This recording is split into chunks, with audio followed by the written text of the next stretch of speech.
반갑습니다. 예, 벨릭스 총독 앞에서의 고발과 바울의 변론이라는 제목으로 말씀 나누려고 하는데요. 고발을 누가 하고 있습니까? 지금 고발자가 누구예요? 기소자.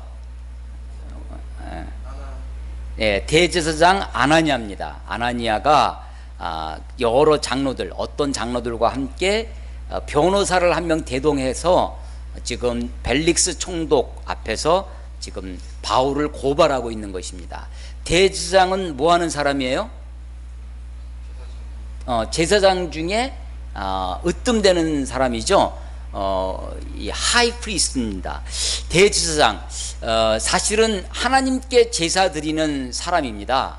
그런데 지금 하나님께 제사를 드리는 사람이 로마의 총독 앞에 가서 그러니까 세상 권력 앞에, 세속 권력자 앞에 가서 지금 고발을 하고 있는 것입니다.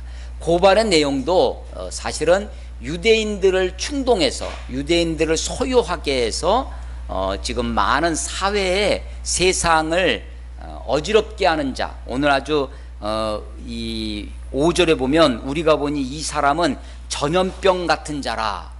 옛날 성경은 염병, 전자가 없었어요. 염병이라고 되어 있었는데 앞에 전자를 붙여 놨죠. 염자는요, 염자가 무슨 염자 같아요? 염이 우리 머리에 하는 게 뭐예요? 염색이죠. 염색. 예, 그와 동일한 겁니다. 물들일 염자예요. 물들일 염자. 그러니까 세상을 물들이는 거죠. 병원균을 옮겨서 우리 저기 그 의학도가 오늘 기도를 해가지고 메르스에 대해서 기도를 하시던데 바로 이 전염병과 같은 것입니다. 우리 옛날에 욕도 있었어요. 이 옌병할 놈 하면서 그렇게 이 사실은 그렇게 옛날 요즘은 그런 욕 잘 안 쓰는 것 같아요. 근데 옛날에는 이제 어른들이 그런 욕을 좀 했었습니다. 뭐 연병할 놈 뭐 이렇게 하면서 그랬었죠. 그 연병입니다. 전염병 같은 사람이 된다고 하는 거예요. 바울을 보고 그런 것입니다. 사실은 눈에 보이지 않는 작은 바이러스가 세상을 그렇게 아주 우리가 혼란스럽게 할 수 있다는 것을 우리 시대에도 몇 번 경험을 했습니다. 사스도 그랬고요. 이번에 메르스도 그랬습니다. 뭐 세계 역사에서는 패스트 같은 것은 완전히 세상의 지형을 바꿔놓을 완전히 세대를 세상을 바꿔놓는 아주 무서운 병이 바로 이런 전염병 같은 것이었습니다. 지금은 그것이 이제 의학적으로, 과학적으로 이렇게 많이 밝혀지고 또 거기에 대한 항생제라든지 또 이런 항바이러스제 이런 것들이 발견이 되고 또 발명도 되고 또 만들어가고 있어서 많이 통제하고 있지만 사실은 바이러스도 슈퍼바이러스가 또 생겨나서 항생제가 들지 않는 바이러스도 많다고 하고 인류가 의학이 발달해도 그 세균과 바이러스를 다 정복하지 못하고 있는 이 인간의 과학과 의학보다 훨씬 더 진화하고 있고 생명이 끈질기게 나아가고 있는, 그래서 완전히 어쩌면 박멸은 어렵고 함께 사는 세상이 돼야 되지 않을까 이런 생각을 갖게 됩니다. 근데 이런 눈에 보이지 않는 바이러스도 그렇지만 사실은 그것보다도 눈에 보이지 않는 사상, 생각 이런 것들이 우리들을 물들게 하고 우리들의 생각과 마음을 지배합니다. 그러니까 세균이나 바이러스에 의해서 전염되는 것뿐만 아니라 마음도요, 기분도 금세 전염됩니다. 옆에 사람이 막 기분 좋은 사람을 만나면 같이 기분 좋기도 하고요. 우울한 사람하고 가까이 지내면 덩달아 우울해집니다.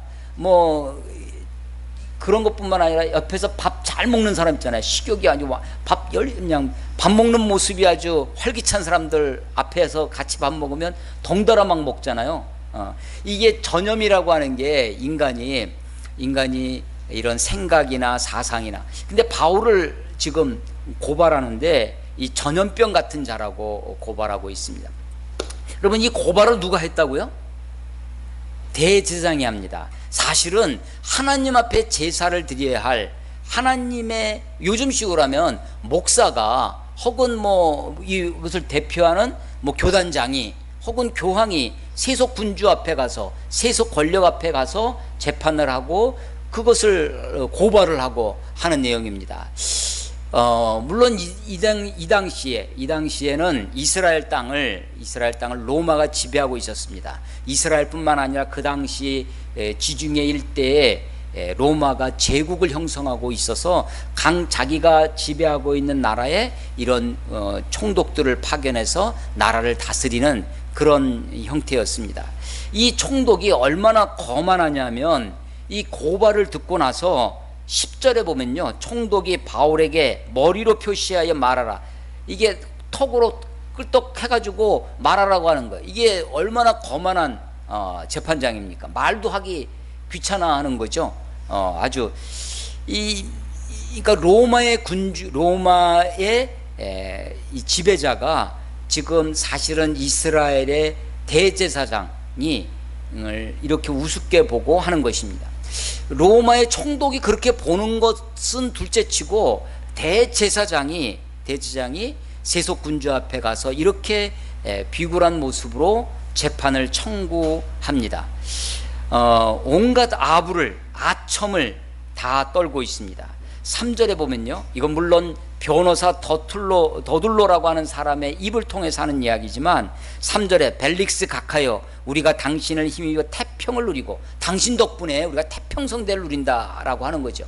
그런데 요세푸스라고 하는 역사가에 의하면 이스라엘 역사라는 책을 쓴 사람인데요, 유대인으로 있다가 나중에 로마인으로 이렇게 시민권을 바꾸고 나중에 역사학자가 된 사람입니다. 그 사람의 책이 남아 있어서 예수님 당시에, 예수님보다는 한 150년 200년 뒤의 사람이긴 하지만 그 사람이 예수님 당시의 역사를, 이스라엘 역사를 아주 잘 남겨놓은 이스라엘 역사의 대가입니다. 요세푸스라는 사람이 이 벨릭스 총독에 대해서 글을 남겨놨었는데 굉장히 잔인한 총독으로, 이스라엘 가운데 잔인한 총독으로 그렇게 여겨져 있었습니다.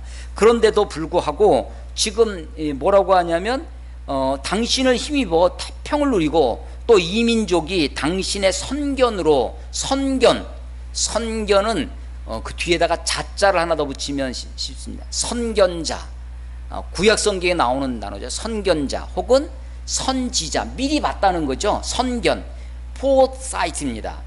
아주 통찰력이 있고 인사이트가 있어서, 예지력이 있어서 당신의 선견 때문에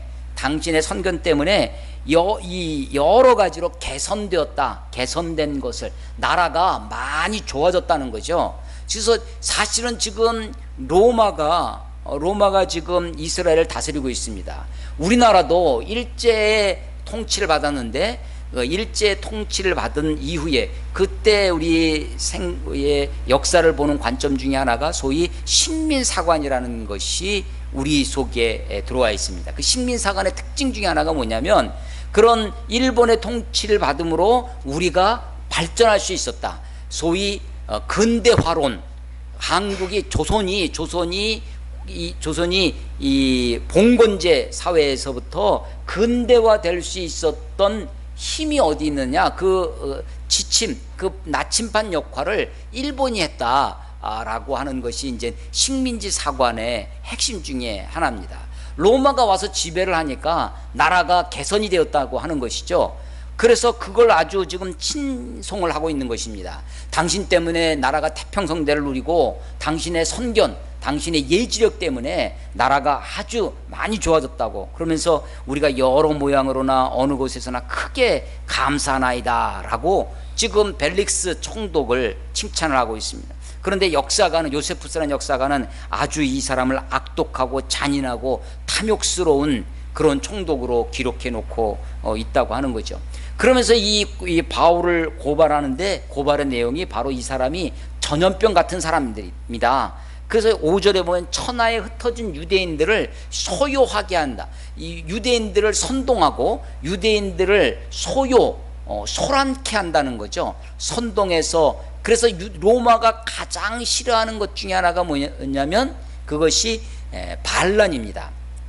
반란만 일으키지 않으면 피지배 민족이 자기들 스스로 자치할 수 있도록 그렇게 많은 재량권을 주었습니다. 그 당시 이스라엘은 그 통치를 누가 했었냐면 대제사장이 합니다. 약간 좀 이스라엘은 좀 복잡했는데 대제사장이 공회라고 하는 사내들인의 의장이 되어서 이스라엘을 다스리기도 하고요. 헤롯이 또 왕으로 임명을 받아서 또 다스리기도 하고 총독도 있고, 그래서 그 당시 그 이스라엘의 정치 체계는, 정치 상황은 상당히 복잡했습니다. 물론 가장 군사력을 가지고 있고 힘을 가지고 있는 것은 이것은 이 총독이죠. 그런데 총독의 위임을 받은 헤롯이 세금을 걷어서 세금으로 막 건축도 많이 하고 했습니다. 근데 실제로 백성들의 삶, 백성들의 일거수일투족을 간섭하고 재판하고 하는 것이 이게 공회의 대표 대제사장입니다. 대제사장이 명목상은 사실은 하나님의 제사장인데 하나님 앞에 제사하고 하나님 앞에 하는 것에 관심을 쓰지 않고 나라를 자기 마음대로 하고 싶고 백성들을 간섭하는 일에, 특별히 여기 보면 나사렛 이단이라고 5절에 보면 천하에 흩어진 유대인을 다 소유하게 하는 자요 나사렛 이단의 우두머리라. 이 바울을 그렇게 고발하는 것이죠. 나사렛 이단. 그래서 성경에, 신약 성경에 이단이라는 단어가 한 6, 7번 나오는데 그 중에 하나입니다.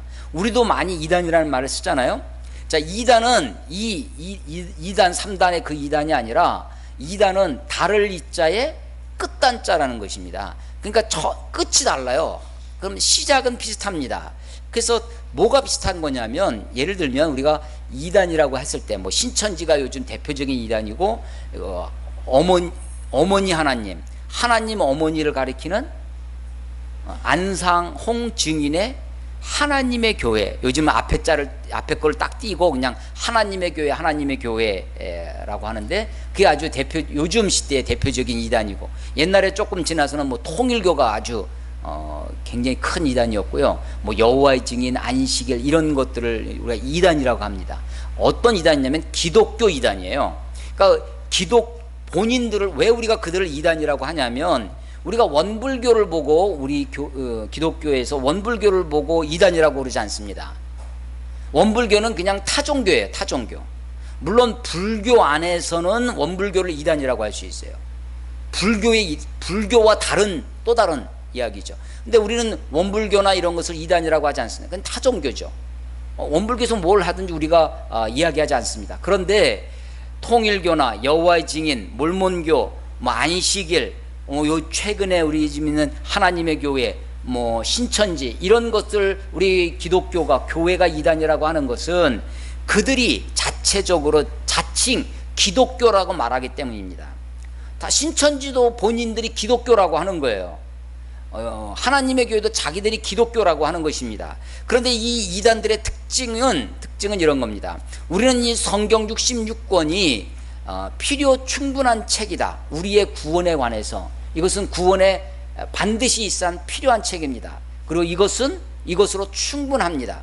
필요 충분해요. 그런데 이단들의 특징은, 이것은 기독교니까 이걸 이야기하죠. 필요하다. 그런데 충분하진 않다라고 해요. 그러니까 무엇인가 보충할 것이 필요합니다. 그래서 각자 자기들의 가르침, 자기들의 교주가 있어야 한다는 거죠. 그래서 처음은 같아요. 비슷합니다. 기독교 같아. 성경도 이야기하고 찬송도 불러요. 그런데 찬송가도 제가 하나님의 교회 찬송가를 보니까 뒤에 우리 찬송가 뒤에 보면 교동문이라는 것이 있습니다. 그 교동문 쭉 보니까 안산홍님의 이름으로 기도합니다. 성부 성자 안산홍님. 성령님 자리에 누가 가 있어요? 안상홍이 가 있죠. 신천지도 마찬가지입니다. 신천지의 교주 이만희 그 사람을 보혜사라고 얘기합니다. 자기가. 그러면서 이제 최근에도 어떤 자매와 이제 그 이단 상담을 이렇게 얘기를 했었는데, 아니 거기 사는 얘기가 이런 거라는 거예요. 아니 예수님 오늘도 우리 지금 이 본문에 바울을 나사렛 이단의 우두머리로, 나사렛 이단의 괴수로 지금 고발을 당하고 있잖아요. 그러니까 예수님도 그때 당시에는 나사렛 이단이었다. 유대교 이단이죠. 그러니까 여기는 유대교와 다른 것을 가리킨다는 거예요. 그래서 나사렛 이단이 된 것입니다. 봐라, 예수님도 이단이라고 됐지만 지금은 그것이 정통이 된 거 아니냐. 예수님도 처음에는 수많은 사람들에게 배척당하시고 그러던 분이 우리의 구세주가 된 거 아시냐. 지금 이만희가 사람들에게 이단이라고 지칭을 받고 있지만 그 사람이 진짜 재림주, 진짜 보혜사, 요한계시록에 나와 있는 이긴 자, 백마 타고 온 자. 그래서 실제로 그 무슨 큰 대회 같은 걸 할 때 이만희 그 사람이 그 잠실운동장에 백마 타고 나타나거든요. 백마 타고 등장해요. 아주 코미디 같은 이야기인데 그렇게 등장합니다. 그런데요, 이들은 성경을 부분적으로만 알고 온전히 알지 못하고 사실은 부분적인 것만을 주장합니다. 그것만 이야기해요. 예수님이 이 땅에 처음 오셨을 때 초림 예수님을 물론 사람들이 못 알아봤습니다. 그래서 예수님을 배척합니다. 또 여기도 나사렛 이단이라고 지명도 받고 있어요. 그러나 재림 예수는 그렇지 않습니다. 다시 오실 예수님은 구름 타고 올라가실 때, 사도행전 1장에 구름 타고 승천하실 때 제자들이 그것을 보았습니다. 보고 있어요. 다 올라가신 그대로 천사가 나타나서 하는 이야기가 너희가 어찌하여 그것을 보고 있느냐.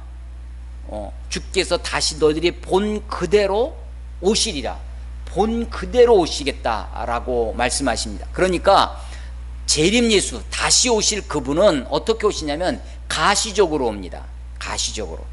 비밀스럽게 오는 것이 아니라 가시적으로 오시고 공개적으로 오시고 또 어떻게 오시냐면 우주적으로 오십니다.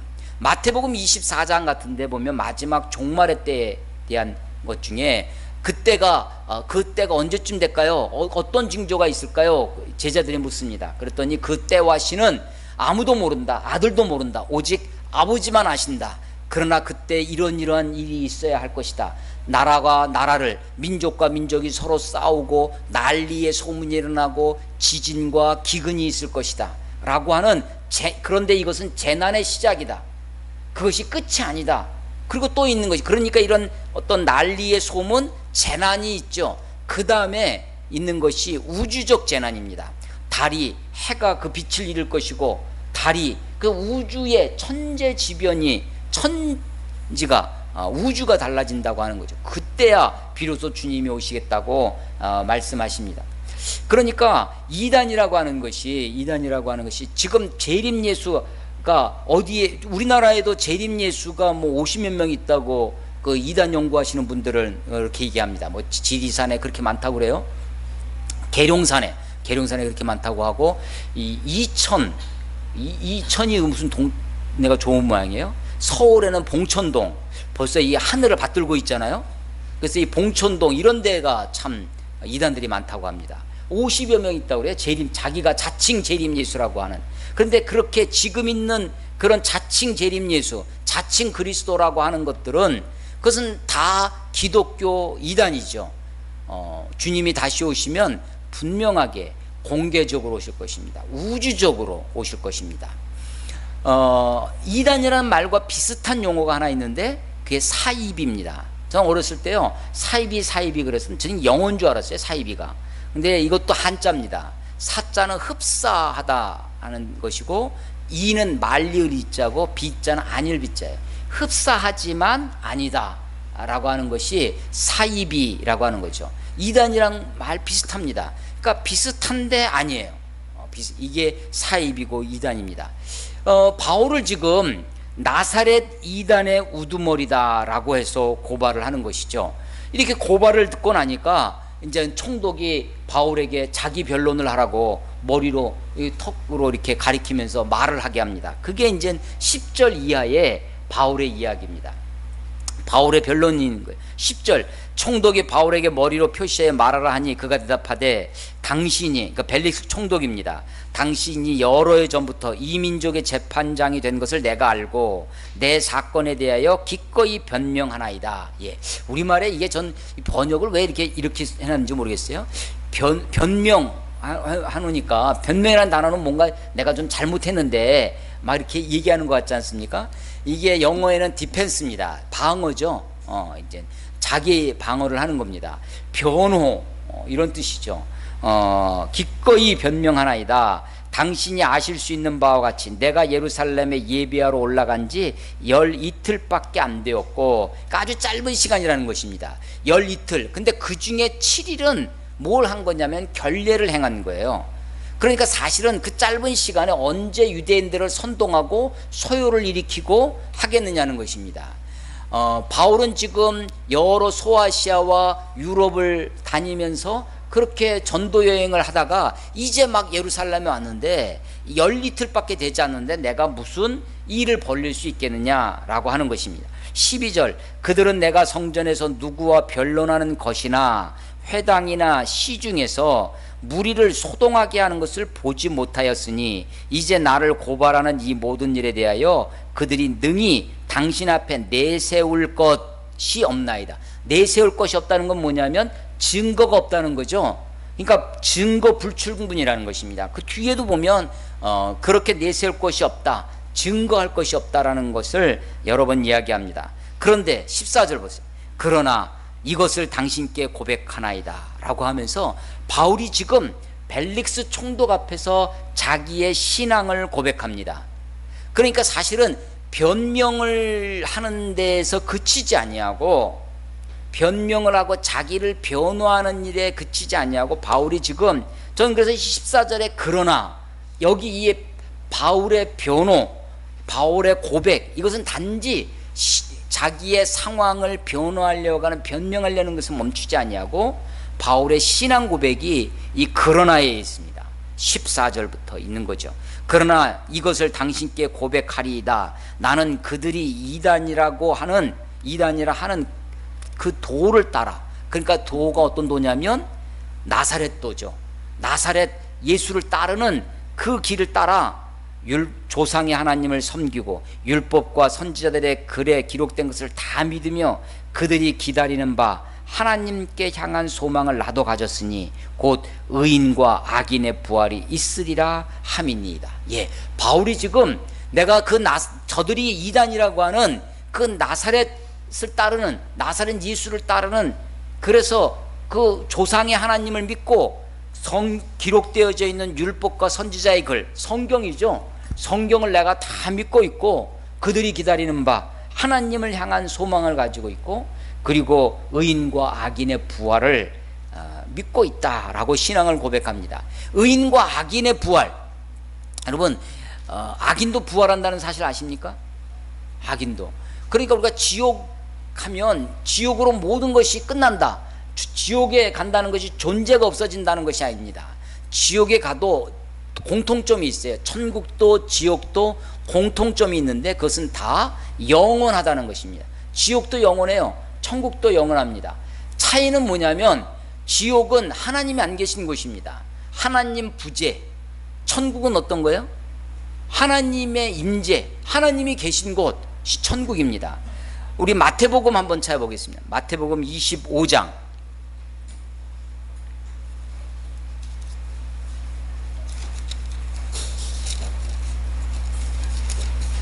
마태복음 25장 46절 맨 끝절입니다. 25장 46절. 예, 같이 한번 읽겠습니다. 시작. 그들은 영벌에 의인들은 영생에 들어가리라 하시니라. 예, 그들이 누구냐면 악인들입니다.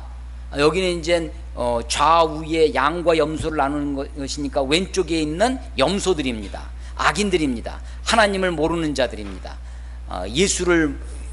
그 예수를 따르는 소자들을 무시했던 사람들입니다. 그들은 영벌에, 의인들은 영생에, 공통분모, 인수분해하면 공통분모가 뭐냐, 영이죠. 영원하다는 것입니다. 악인과 의인의 부활이 있습니다. 자, 악인과 의인의 부활은 다른 말로 하면 악인들에게 심판이 있다고 하는 것입니다. 마지막 주님이 이 땅에 오시면, 재림을 하시면 그것은 우리들에게 구원의 완성이 이루어질 것입니다. 근데 또 하나, 구원만 이루어지는 것이 아니라 심판도 이루어집니다. 그래서 마지막 때에 주님이 이 땅에 오시면 주의 구원과 심판이 동시에 이루어질 것입니다. 바울이 지금 자기를 변호한다고 하는데, 자기를 변호하면서 변명하는, 자기의 상황을 설명하는 것에서 멈추지 아니하고 바울의 자기가 믿고 있는 바 신앙을, 내가 바로 그 나사렛 이단이라고 하는 그 예수를 믿는 자고, 그 예수를 통해서 하나님을, 성경을 믿고 있고 하나님께 소망을 두고 있고 악인과 의인의 부활을 믿고 있다라고 하는 것입니다. 이 부활 사상을 마지막에 이야기하는 것은 바로 죽은 자의 부활, 예수 그리스도의 부활을 믿고 있다고 하는, 예수 그리스도의 부활을 전하고 있다는 것을 증언하기 위한 것입니다. 그래서 21절 이 바울의 변론, 바울의 변호의 마지막에 가면, 오직 내가 그들 가운데 서서 외치기를 내가 죽은 자의 부활에 대하여 오늘 너희 앞에 신문을 받는다고 한 이 한 소리만 있을 따라, 다른 거는 다 증거가 없는 거예요. 다른 것은 다 헛된 재판입니다. 다만 바울이 끝까지 주장하는 게 뭐냐면, 죽은 자의 부활, 누구를 얘기하는 거냐면 나사렛 예수 그리스도의 부활에 대해서 증언하고 있는 것입니다. 그러니까 바울은 단지 재판을 내서 자기를 변호하는 것에서 멈추지 아니하고 바울이 믿고 있는 바 신앙, 기독교 신앙의 정수, 기독교 신앙의 핵심, 예수 그리스도의 부활, 죽은 자의 부활에 대해서 증언하고 있는 것입니다. 여러분, 제가 중국에 96년도에 처음 갔었습니다. 그때만 해도 92년도에 처음 수교가 되고, 중국이랑 수교가 되고, 우리랑 중국과 이 화폐가 한 10대 1 정도, 그러니까 우리 그때 200원 300원으로 우리 돈 200원 300원으로 식사 한 끼를 해결할 수 있었거든요, 중국에 가서. 그러니까 굉장히 뭐 우리 한국 돈 가지고 가면 굉장히 뭐 럭셔리하게 중국을 다닐 수 있었죠. 그러니까 처음에 가는데 중국이 굉장히 어려운 그런 상황이었습니다. 그런데 천진을 거쳐서 간 곳이 하얼빈입니다. 하얼빈 하면 혹시 기억나시는 분이 있어요? 안중근 의사가 이토 히로부미를 저격한 곳입니다. 그 하얼빈 역에 가면요, 역 바닥에 플랫폼 그 역에 세모가 이렇게 그 타일에 세모를 표시가 해놨어요.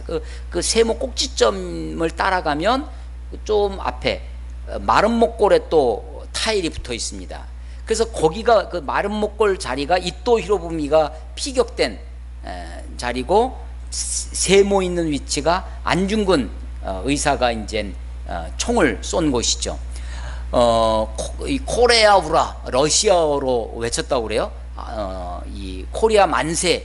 그러니까 그 당시에 그때 그 하얼빈은 중국 땅이 아니고 러시아가 통치하고 있었습니다. 러시아가 지배하고 있어서 러시아의 그 소위 이 동아시아의 이 번영, 평화를 위해서 이토 히로부미가 주장했던 것이, 한국을 지배하고 대동아, 이 아시아를 하나의 공동체, 유럽이 하나, 그러니까 막 EU 이렇게 만들었던 것처럼 이 동아시아를 하나의 대동아라고 하는데, 대동아의 이상을 실현하기 위해서 이토 히로부미가 이렇게 다른 나라를 순방하고 있었습니다. 이토 히로부미가 바로 그때 당시에 통감이었습니다. 아직은 이 조선이 완전히 합방이 되지 않아서 1909년이기 때문에 1910년에 한일 합방이 되잖아요.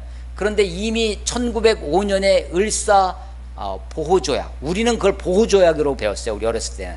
근데 지금은 그거를 이것도 보호는 무슨 보호냐, 일본이 우리를, 조선을 보호해 주기 위해서 5개의 조약을 맺었는데, 그거를 우리는 초등학교, 중학교, 고등학교 때까지 다 을사보호조약으로 배웠는데, 이건 보호가 아니다. 우리를 강제로 우리를 빼앗아가기 위한 늑약이다. 그래서 을사늑약이라고 배우죠. 그러니까 1905년도에 을사늑약이 바로 이토 히로부미, 그리고 나서 이제 그 조선 땅을 지배한 것이 통감입니다.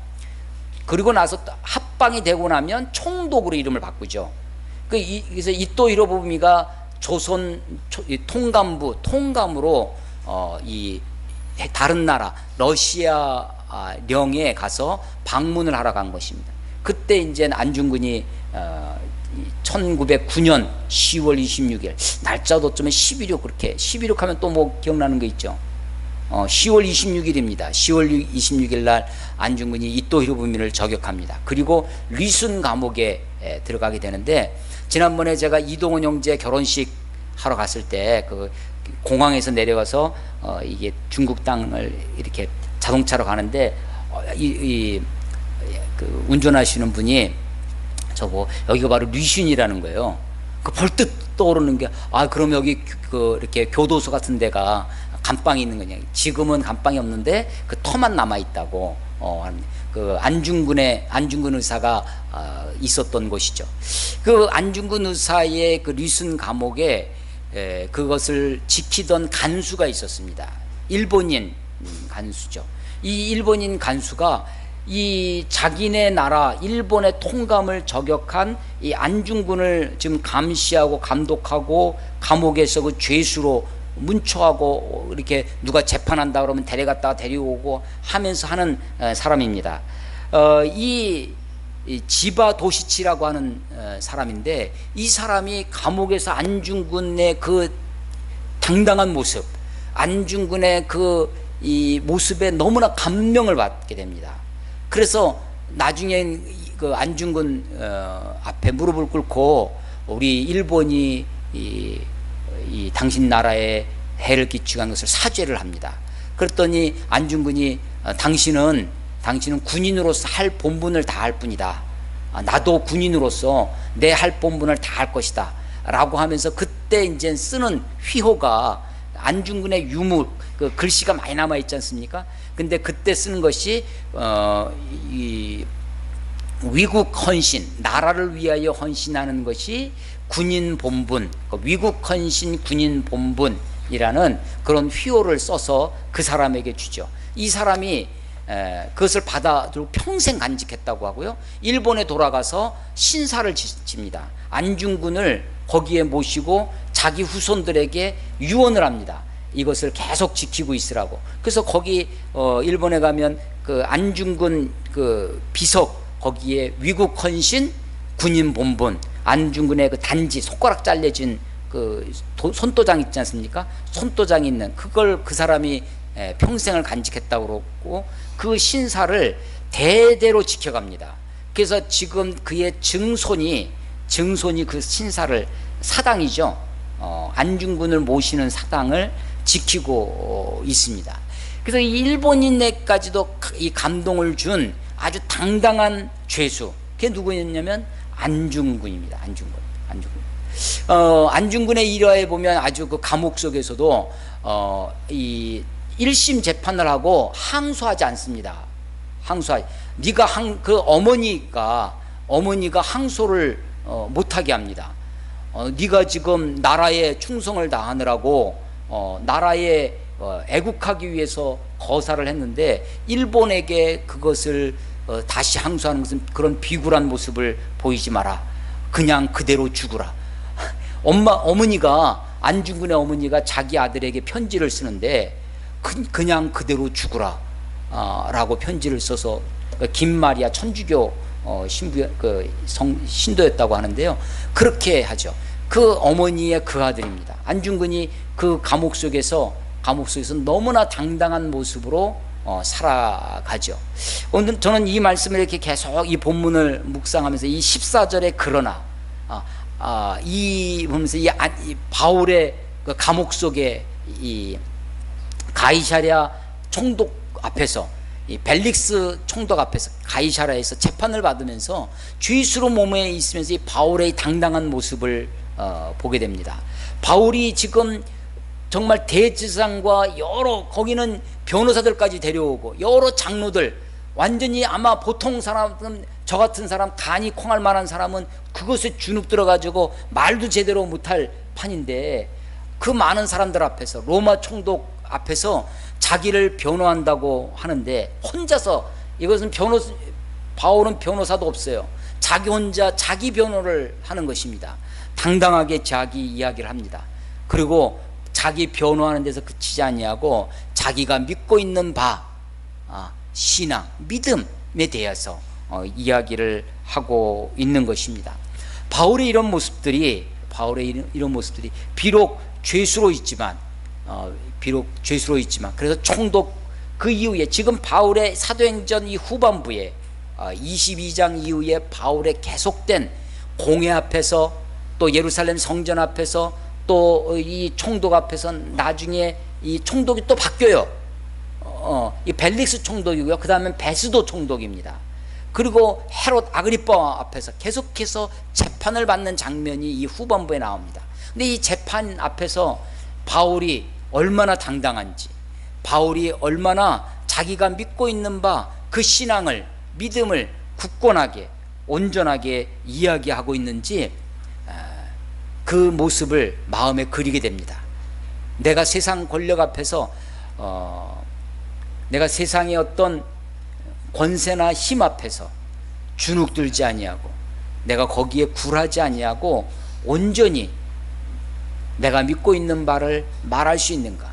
아니 저는 이제 군대 생활 혹은 이 사회, 직장, 회사 일반 사회의 경험을 조금 해봤는데, 군대에서 나보다 상급자들 앞에서, 아니 꼭 상급자가 아니더라도요, 그냥 동기들만이 있어도 그 속에서도 내가 내 생각, 내 가치관, 내 신앙을 담대히 당당하게 이야기하는 것이 그렇게 쉽지 않았던 것을 경험합니다.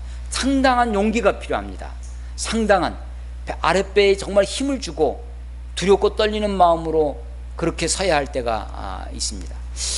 그런데 바울이 지금 수많은 대제장들과 총독 앞에서 이렇게 당당한 모습으로 서 있는 모습을 보게 됩니다. 의인과 악인의 심판이 부활이 있으리라고 믿고 있는 것이죠. 하늘에 하나님을 향한 소망을 가지고 있기 때문이라고 바울은 이야기하고 있는 것입니다. 우리가 세상에 어떤 일을 당할런지 모릅니다. 또 세상의 어떤 무리들 앞에 어떤 환경과 처지에 놓일 수 있을 것입니다. 그런데 그 처지 속에서 내가 그 사람들 앞에 서 있는 것이 아니라 하나님 앞에 있는 것이죠. 하나님 보시기에, 하나님 눈앞에, 우리의 영원한 재판장 되실 그분 앞에 우리가 서는 것입니다. 세상은 나보다 조금 힘이 세면 권력자 앞에 무릎을 꿇고 아첨을 하고 그리고 그렇게 비굴하게 살아가는 것이 세상입니다.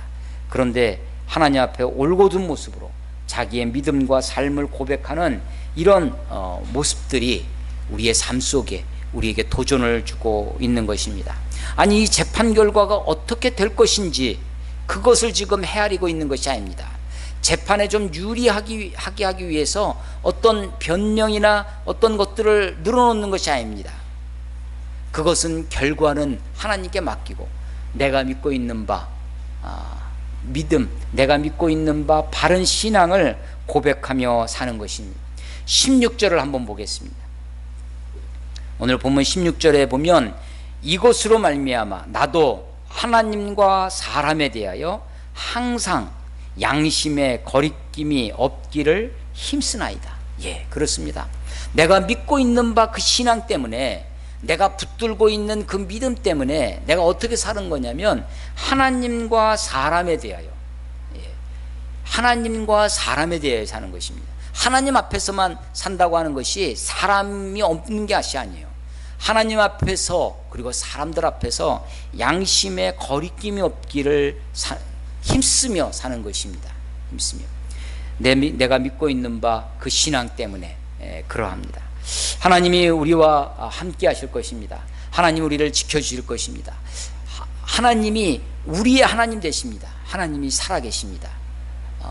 우리의 환경이, 우리의 처지가 어떠하든지 눈앞에 골리앗과 같은 거인이 서 있다고 해도 주눅들지 마시고 겁먹지 마시고 두려워하지 마시고 내 안에 계신 하나님, 천지를 지으신 만유보다 크신 하나님을 믿고 성령님께서 우리에게 주시는 용기를 따라 담대함으로 말하고 증언하는, 그렇게 살아가는 그런 삶이 바로 우리의 삶이 되어야 할 줄로 믿습니다. 여러분, 지혜가 어디에 있겠습니까? 지혜가 내 속에서 나지 않습니다. 하나님이 주시는 지혜가 있어요. 하나님이 우리들에게 할 말을 주실 것입니다. 가정 속에서 혹은 직장 속에서 혹은 학교에서 친구들 사이에서 하나님 우리들에게 지혜를 주시고 용기를 주셔서 세상 가운데 하나님을, 예수 그리스도에 대한 믿음을 고백하며 사는 14절에 그러나 이것을 당신께 고백하리이다 라고 하는 바울의 모습이 저와 여러분의 모습이 되시기를 간절히 축원합니다. 기도하겠습니다.